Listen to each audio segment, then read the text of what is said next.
You can't get an answer if you're already talking and filling in the blanks. You're supposed to be quiet so that way God can show you what's going on and give you wisdom for the moment. One of my favorite patriarchs that show an expression of anger is actually Jonah. And the Ninevites are saved, the enemy of the Israelite people, and Jonah is angry enough that he says, Lord, let me die, because he didn't want them to be saved. And God asks him twice, do you do well to be angry?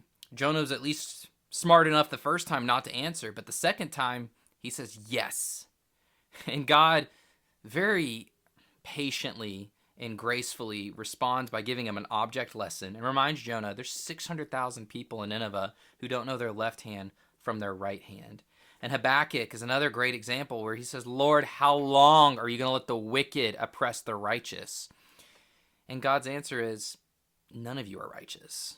And so he gives them that heavenly perspective, that wisdom to know that God is going to take care of things in his own time, in his own timing, that God's ways are better. So anger is a response to our cry for justice. And then how we don't sin with our anger is we trust God's judgments and that he is going to provide for the justice.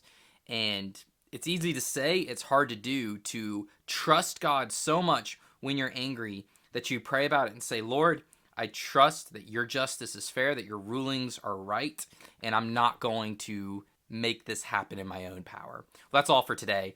Thank you all.